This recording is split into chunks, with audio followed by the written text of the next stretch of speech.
नमस्कार दोस्तों। भगवान अपने भक्तों पर हमेशा अपनी कृपा दृष्टि बनाए रखते हैं और उनके कर्मों के फलस्वरूप उन्हें वरदान या अभिशाप देते हैं। लेकिन भगवान द्वारा दिए गए वरदान या अभिशाप के पीछे भी एक गहरा रहस्य छुपा हुआ है। क्या है वो रहस्य? आइए जानने के लिए सुनते हैं आज की कहानी, भगवान का रहस्य। एक बार नारद जी ने भगवान से प्रश्न किया कि प्रभु, आपके भक्त इतने निर्धन क्यों होते हैं? भगवान बोले, नारद जी, मेरी कृपा को समझना बड़ा कठिन है। इसके पीछे का रहस्य जानने के लिए आपको मेरे साथ पृथ्वी पर चलना पड़ेगा।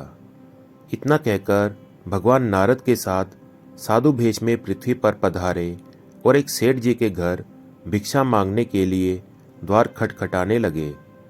सेठ जी बिगड़ते हुए द्वार की ओर आए और देखा तो दो साधु खड़े हैं। भगवान बोले, भैया, बड़े जोरों की भूख लगी है, थोड़ा सा भोजन मिल जाए। सेठ जी बिगड़ कर बोले, तुम दोनों को लाज नहीं आती? तुम्हारे बाप का माल है क्या? कर्म करके खाने में लाज आती है? जाओ जाओ, किसी होटल में भिक्षा मांगना। नारद जी बोले, देखा प्रभु, ये आपके भक्तों और आपका निरादर करने वाला सुखी प्राणी है, इसको अभिशाप दीजिए। नारद जी की बात सुनते ही भगवान ने उस सेठ को अधिक धन संपत्ति बढ़ाने वाला वरदान दे दिया। ये देखकर नारद जी हैरान रह गए कि भगवान ने ऐसा वरदान क्यों दिया। इसके बाद भगवान नारद जी को लेकर एक बुढ़िया मैया के घर में गए, जिसकी एक छोटी सी झोंपड़ी थी, जिसमें एक गाय के अलावा और कुछ भी नहीं था। जैसे ही भगवान ने भिक्षा के लिए आवाज लगाई, बुढ़िया मैया बड़ी खुशी के साथ बाहर आई। दोनों संतों को आसन देकर बिठाया और उनके पीने के लिए दूध लेकर आई और बोली, प्रभु, मेरे पास और कुछ नहीं है, इसे ही स्वीकार कीजिए। भगवान ने बड़े प्रेम से स्वीकार किया। तब नारद जी ने भगवान से कहा, प्रभु, आपके भक्तों की संसार में देखो कैसी दुर्दशा है, मेरे पास तो देखी नहीं जाती। ये बेचारी बुढ़िया मैया आपका भजन करती है और अतिथि सत्कार भी करती है, आप इसको कोई अच्छा सा आशीर्वाद दीजिए। भगवान ने थोड़ा सोचकर उसकी गाय को मरने का अभिशाप दे डाला। ये सुनकर नारद जी बिगड़ गए और कहा, प्रभु जी, ये आपने क्या किया?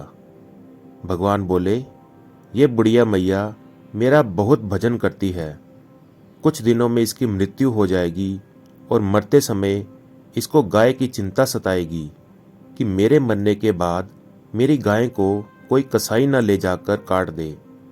मेरे मरने के बाद इसको कौन देखेगा? तब इस मैया को मरते समय मेरा स्मरण न होकर बस गाय की चिंता रहेगी और वह मेरे धाम को न जाकर गाय की योनि में चली जाएगी। उधर सेठ को धन बढ़ाने वाला वरदान दिया कि मरने वक्त धन तथा तिजोरी का ध्यान करेगा और वह तिजोरी के नीचे सांप बनेगा, क्योंकि प्रकृति का नियम है कि जिस चीज में अति लगाव रहेगा, यह जीव मरने के बाद वही जन्म लेता है और बहुत दुख भोगता है। ये सुनकर नारद जी ने भगवान से कहा, सचमुच प्रभु, आपकी कृपा को समझना अत्यंत ही कठिन है, क्योंकि आपके द्वारा दिए गए वरदान और अभिशाप के पीछे के रहस्य को तो मैं भी नहीं समझ सका, तो फिर इस माया रूपी संसार में रहने वाला एक साधारण मनुष्य कैसे समझ पाएगा। इसलिए हम सभी को हर परिस्थिति में भगवान का धन्यवाद करना चाहिए, क्योंकि हमारे जीवन में आने वाले सुख अथवा दुख के पीछे छिपे हुए रहस्य को केवल भगवान ही जानते हैं।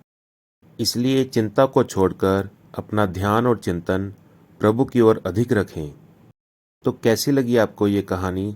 प्लीज़ कमेंट करके ज़रूर बताएं और इसी प्रकार की अच्छी अच्छी कहानियाँ सुनने के लिए चैनल को सब्सक्राइब करना ना भूलें। धन्यवाद। जय श्री कृष्ण जी।